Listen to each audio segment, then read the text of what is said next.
Shalom saudara-saudara yang dikasihi oleh Tuhan. Bagaimana kabar saudara hari ini? Saya harap hari ini saudara mengalami berkat dan kebaikan Tuhan. Dan kita peka akan berkat dan kebaikan itu. Sehingga kita selalu bisa bersyukur kepada Tuhan. Bahkan bersuka cita di dalam Tuhan, di dalam segala situasi dan kondisi kita. Salam jumpa dalam program Tuhan adalah Gembalaku. Ketika kita berbicara tentang kekekalan, maka sebenarnya tidak ada seorang manusia yang dapat memahami kekekalan itu sendiri. Karena manusia itu dibatasi oleh ruang dan waktu.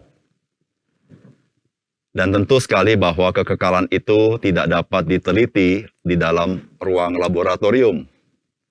Atau juga tidak bisa kita menelitinya dengan cara kita memikirkannya secara filosofis. Namun kita bisa mengetahui bahwa kita mempunyai kekekalan. Dan pengetahuan itu ada bukan karena penelitian tentunya, tapi karena di dalam subconscious kita mengetahui hal itu. Dan ini tidak heran, karena Alkitab berkata bahwa manusia diciptakan dalam gambar dan rupa Allah. Demikian juga saudara terkait dengan pengenalan kita kepada Allah. Allah tidak dapat masuk ke dalam laboratorium dan tidak dapat kita meneliti tentang Allah meskipun kita tahu tentang Allah. Namun mengetahui tentang keberadaan Allah berbeda dengan mengenal Allah. Oleh karena itu, saudara-saudara, untuk mengenal Allah, tidak ada jalan lain kecuali Allah memperkenalkan dirinya kepada kita, atau di dalam bahasa Alkitab adalah Allah menyatakan diri kepada kita. Dan disitulah firman Tuhan berkata kepada kita bahwa tanpa iman, tidak mungkin orang berkenan kepada Allah. Di dalam Ibrani pasal 11 ayat ke-6. Iman itu timbul dari pendengaran dan pendengaran oleh firman Kristus. Roma 10 ayat 17. Disitulah saudara, kita bisa mengenal Allah hanya melalui penyataan Allah. Dan kita bisa mengenal Allah karena kita percaya kepada apa yang Allah nyatakan kepada kita.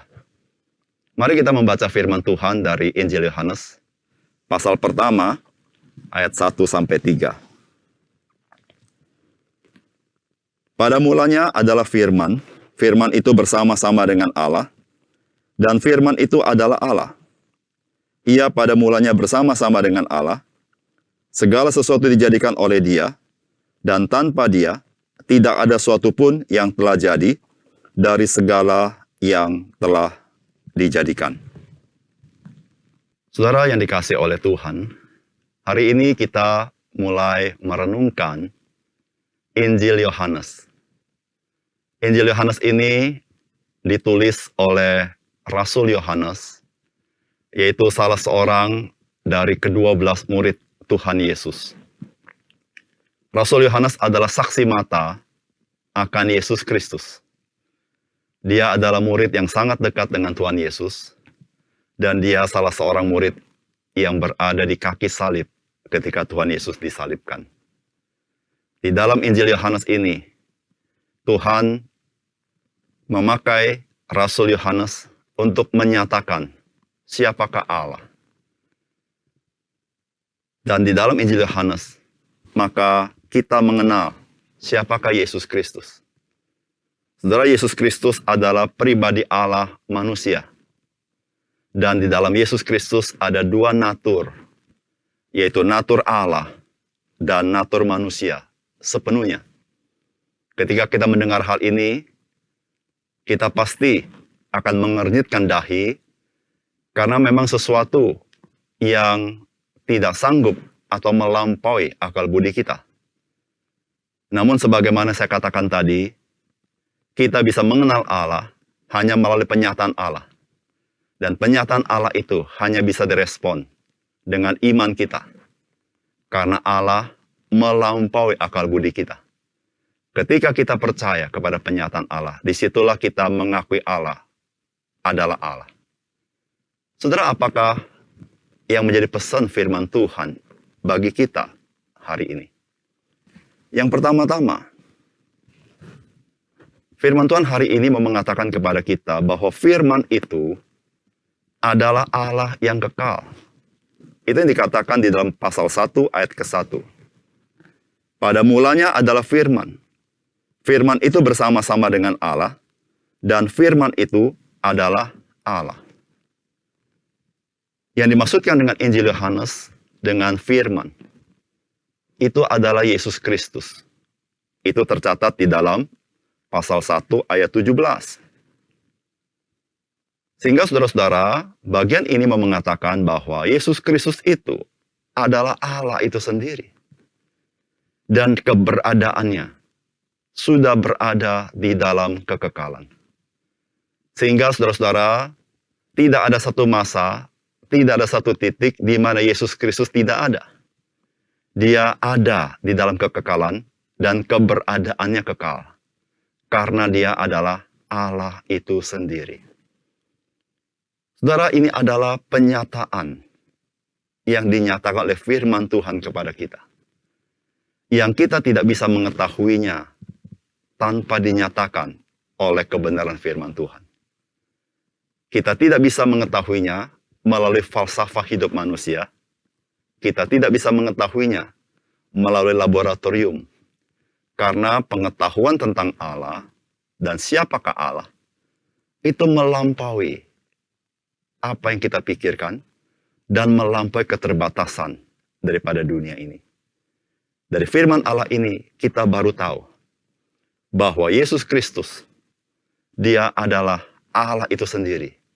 Dan dia sudah berada di dalam kekekalannya. Oleh karena itu, saudara-saudara, mengapa kita sebagai orang percaya menyembah Yesus Kristus? Ya, kita tahu 2000 tahun yang lalu Yesus Kristus lahir sebagai manusia. Itu sudah ada dalam sejarah dan tercatat di dalam sejarah manusia.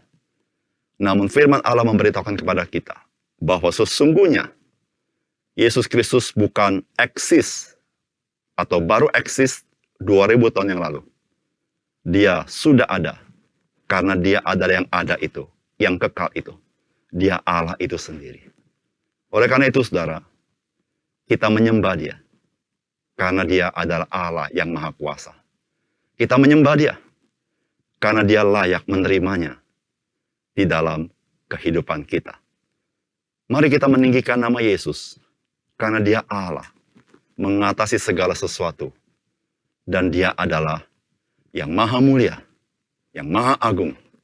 Dan dialah Tuhan di atas segala sesuatu. Yang kedua, saudara, firman Tuhan hari ini mengajar kepada kita bahwa firman itu pribadi yang lain dari Allah di dalam keesaan Allah. Itu tercatat di dalam ayat 1 dan ayat 2. Pada mulanya adalah firman. Firman itu bersama-sama dengan Allah. Dan firman itu adalah Allah. Ia pada mulanya bersama-sama dengan Allah. Pastilah pada bagian ini, akal budi kita mendapat tantangan yang sangat berat untuk dapat mengerti, memahami apa yang dinyatakan oleh firman Allah. Saudara, firman Tuhan berkata bahwa firman itu bersama-sama dengan Allah. Atau di ayat kedua berkata, ia pada mulanya bersama-sama dengan Allah. Berarti di bagian ini memberitahukan kepada kita bahwa pribadi firman dan pribadi Allah adalah dua pribadi yang ada. Namun pada bagian berikutnya firman Allah berkata bahwa firman itu adalah Allah. Sehingga kita di sini mendapatkan bahwa firman itu adalah Allah. Tapi firman itu sejak awal bersama-sama dengan Allah. Saudara-saudara yang dikasihi oleh Tuhan. Ketika bicara firman itu sejak semulanya bersama-sama dengan Allah. Maka saudara, Penyataan firman Tuhan ini mau bicara tentang keesaan Allah. Keesaan Allah bukan dimengerti oleh Alkitab sebagai numerik, namun dimengerti sebagai keesaan yang dinamis, di mana Allah saling mengasihi satu sama lain. Allah di dalam dirinya sendiri, dia ada 3 pribadi, namun di dalam keesaan Allah. Sehingga di situ saudara-saudara, ketika segala sesuatu belum ada, Allah yang esa itu sudah ada. Namun karena Allah yang esa itu bukan numerik, namun adalah keesaan Allah, di dalamnya adalah 3 pribadi. Sehingga ketika kita menyebutkan Allah adalah kasih, maka di dalam kekekalan, Allah mengasihi. Di dalam 3 pribadi Allah Tritunggal yang kita kenal di dalam dogma iman Kristen kita. Saudara, kita bersyukur kepada Tuhan. Kita tidak bisa memahami apa yang terjadi dalam diri Allah, namun Allah sendiri menyatakannya kepada kita. Yesus Kristus adalah Allah itu sendiri.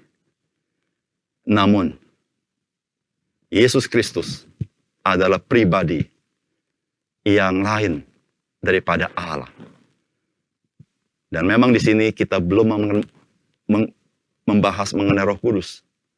Namun saudara-saudara, di dalam Injil Yohanes, kita akan menemukan, kita mengenal Allah adalah Allah Tritunggal. Keesaan Allah di dalam 3 pribadi yang ada di dalamnya. Saudara, kita bersyukur untuk sesuatu yang melampaui akal budi kita. Namun kita bisa terima dengan iman kita. Yang ketiga, saudara, firman Tuhan hari ini mengajarkan kepada kita, firman itulah yang menciptakan segala sesuatu. Dan firman itu sendiri tidak diciptakan karena ia adalah pencipta segala sesuatu. Itu dikatakan di ayat yang ketiga. Segala sesuatu dijadikan oleh dia, dan tanpa dia tidak ada sesuatu pun yang telah jadi dari segala yang telah dijadikan. Tanpa bagian firman Tuhan, tanpa penyataan Tuhan, kita tidak bisa mengetahui bahwa firman itulah sesungguhnya yang menciptakan segala sesuatu. Dan segala sesuatu bisa ada karena keberadaan firman. Karena tanpa firman, tidak ada segala sesuatu yang telah jadi, itu akan jadi. Saudara di sini membicarakan kepada kita bahwa betapa relasi ciptaan dengan firman itu adalah suatu relasi yang sifatnya absolut. Karena tanpa firman, tidak ada ciptaan yang dapat terjadi. Saudara yang kasih dalam Tuhan, ketika berbicara bahwa firman itu menjadikan segala sesuatu ada, maka di sini bukan berbicara hanya semata-mata tentang firman itu menciptakan. Namun di sini berbicara tentang nilai, makna segala sesuatu yang ada itu. Hanya ada di dalam relasi dengan firman itu. Firman itulah yang memberikan makna, memberikan arti kepada seluruh yang diciptakannya. Oleh karena itu, saudara-saudara yang kasih dalam Tuhan, tanpa mengenal firman, maka manusia kehilangan makna hidupnya. Namun bersyukur kita boleh mengenal dia. Disitulah kita mengenal makna dari kehidupan kita. Sehingga kehidupan kita yang di dunia ini yang fana, namun kita boleh melihat makna hidup kita di dalam kekekalan. Puji Tuhan, kita boleh mengenal firman itu. Marilah kita mengasihi firman, mengasihi Yesus Kristus, menyembah dia, dan melayani dia. Mari kita berdoa. Bapa surga, terima kasih untuk bagian firman Tuhan. Biarlah Engkau memeteraikan firman-Mu kepada kami. Dan terima kasih untuk penyataan Allah yang begitu agung di dalam Injil Yohanes ini. Sehingga kami boleh mengenal siapakah Yesus Kristus dalam hidup kami. Sehingga ya Tuhan, kami boleh dengan iman menyembah Tuhan. meninggikan engkau, melayani engkau, dan juga memberitakan engkau di tengah-tengah dunia ini. Terima kasih untuk firman Tuhan. Dalam nama Tuhan Yesus kami berdoa. Amin.